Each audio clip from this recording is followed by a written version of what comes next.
ਸ਼ਰੀਕਾਂ ਨੂੰ ਠੰਡ ਲੱਗਦੀ ਮਿੱਠੀ ਮਿੱਠੀ ਕੰਡ।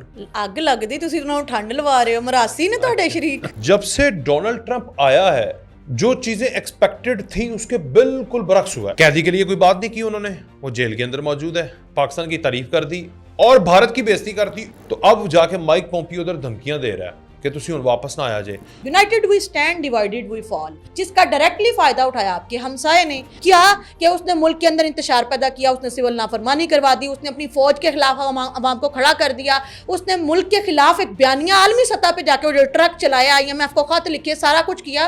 अमेरिका को, इंडिया को करने की जरूरत नहीं पड़ी। इमरान खान साहब जो है वो रज के कर रहे थे और मुफ्त में कर रहे थे। जो हमें लड़ाने की कोशिश कर रहे हैं, जो पोलराइज कर रहे हैं, जो हमें अंदर हमारे बैठे हुए ना एक्चुअल मीर जाफर और मीर सादिक। इमरान खान साहब के जमाने में बेड़ा गर्क हो गया था, पट्टा बैठ गया था आपकी खारजा पॉलिसी का, तो आपने वन बाय वन सबके पास गए, सबको अपना मैसेज दिया कि लड़ाई माफ करो, अल्लाह का घर साफ करो। बिस्मिल्लाहिर्रहमानिर्रहीम, अस्सलाम वालेकुम, मैं हूं वकास वलाना और आप देख रहे हैं 360 डिजिटल। ਸ਼ਰੀਕਾਂ ਨੂੰ ਠੰਡ ਲੱਗਦੀ ਮਿੱਠੀ ਮਿੱਠੀ ਕੰਡ। ਅੱਗ ਲੱਗਦੀ, ਤੁਸੀਂ ਉਹਨਾਂ ਨੂੰ ਠੰਡ ਲਵਾ ਰਹੇ ਹੋ। ਮਰਾਸੀ ਨੇ ਤੁਹਾਡੇ ਸ਼ਰੀਕ। ਨਹੀਂ ਤੇ ਹੋਰ ਮੈਂ ਸ਼ਰੀਕਾਂ ਨੂੰ ਅੱਗ ਲੱਗਦੀ ਮੱਠੀ ਨਹੀਂ, ਸਾਡੇ ਸ਼ਰੀਕਾਂ ਨੂੰ ਠੰਡ ਲੱਗਦੀ। ਅੱਛਾ, ਕਿਉਂਕਿ ਉਹ ਵਾਕਈ ਉਹ ਇੱਕ ਪਾਕਿस्तान ਵਿੱਚ ਵੀ ਹੈਗੇ ਨੇ। दो खबरें हैं। एक खबर ये है कि यार सादिया, जब से पाकिस्तान में यह हुकूमत आई और इंतज़ार किया जाता रहा कि डोनाल्ड ट्रंप आएगा और ये हो जाएगा वो, जब से डोनाल्ड ट्रंप आया है जो चीज़ें एक्सपेक्टेड थी उसके बिल्कुल बरक्स हुआ है। एक्सपेक्टेड मैं एज ए न्यूट्रल जर्नलिस्ट की बात कर रहा हूँ कि अगर वो सोच भी सकता था ना यार, वाकई हो सकता है शायद लॉबिंग इतना असर करती है, भारत की भी, इसराइल की भी और अमेरिका के लोगों की भी, against Pakistan, with in the Pakistan कैदी के लिए और इंडिया के। ठीक है, कैदी के लिए कोई बात नहीं की उन्होंने, वो जेल के अंदर मौजूद है, पाकिस्तान की तारीफ कर दी और भारत की बेइज्जती कर दी। और जो उन्होंने, डोनाल्ड ट्रंप ने आके सबसे पहला ऑर्डर पास किया कि जितने भी इमिग्रेंट्स हैं, नॉन इमिग्रेंट्स हैं, इलीगली रह रहे हैं, उनको निकाला जाए और सबसे ज़्यादा भारत के लोगों को वापस त्यारे पे बिठा के भेजा उन्होंने। तो अब जाके माइक पोम्पियो उधर धमकियां दे रहा है कि तुसी हुण वापस ना आया जे। तो आप इस सारे को कैसे एनालाइज करेंगी? फिर मैं ज़रा अफगानिस्तान पे भी आऊँगा। मैनू ज़रा ठंड लगती शरीका नूं ठंडी ठंडी। सबसे पहले तो देखें, ये नाकाम तरीन खारजा पॉलिसी का सबूत है। मोदी जो कि ये प्लान बना के बैठा हुआ था अपनी पिछली हुकूमत में, पिछले 5 साल में, कि पाकिस्तान को आलमी सतह पे तनहा करेंगे, आलमी सतह पे हम लोग अकेला कर देंगे।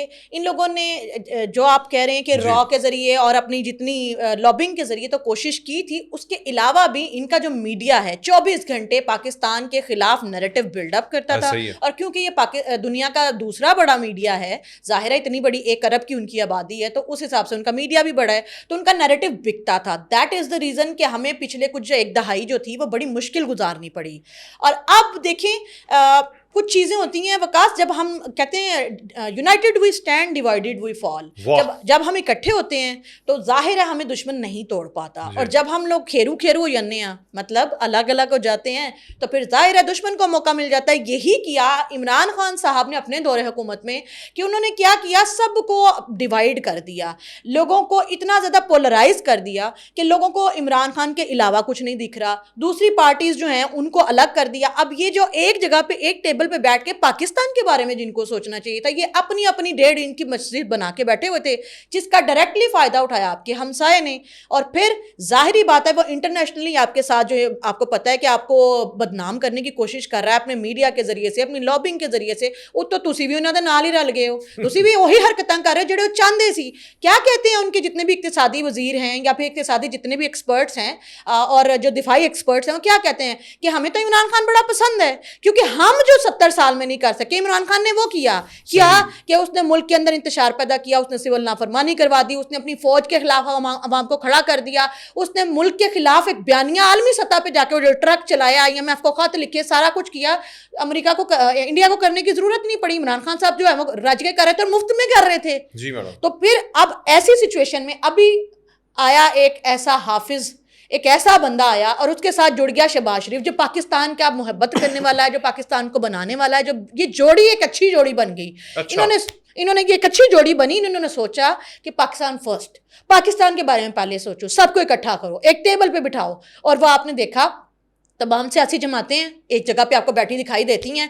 जब भी कोई बड़ा मसला होता है, दहशत गर्दी का हो जाए या इक़्तिसादी मामलात का हो जाए, इलेक्शन का हो जाए, तरमीम का हो जाए, वो एक टेबल पे आके बैठ के टेबल टॉक करते हैं। और उसके बाद एक स्ट्रांग पॉलिसी बनाई गई कि भाई हमने आपस में नहीं लड़ना है, जो हमें लड़ाने की कोशिश कर रहे हैं, जो पोलराइज कर रहे हैं, जो हमें अंदर हमारे बैठे हुए हैं ना एक्चुअल मीर जाफर और मीर सादिक, उनके खिलाफ हमने इकट्ठा एक सपा सलार बन जाना है, हमने एक सीसा पिलाई दीवार बनना है, हमने मुल्क के अंदर कुछ होने नहीं देना। आप इंटरनली स्ट्रांग हुए, अल्टीमेटली आपका फोकस गया, आपने अब अपनी खारजा पॉलिसी के ऊपर फोकस किया। और जब आपने खारजा पॉलिसी पे फोकस किया तो फिर आपने दूसरे ममालिक जिनके साथ इमरान खान साहब के जमाने में बेड़ा गर्क हो गया था, पट्ठा बैठ गया था आपकी खारजा पॉलिसी का, तो आपने वन बाय वन सबके पास गए, सबको अपना मैसेज दिया कि जी मोहब्बत नामे हैं सर, वो जो हमने गलतियां हो गई उनको खत्म करें, लड़ाई माफ करो, अल्लाह का घर साफ करो। और फिर हम लोगों ने सबके साथ अपने ताल्लुकात बनाए। अल्टीमेटली वो जो एक गलत नैरेटिव जा रहा था पूरी दुनिया को कि जी वी आर टेररिस्ट नेशन खुदा ना खास्ता, वो उसको हमने काउंटर किया। इजाज़त दें, अल्लाह हाफ़िज़।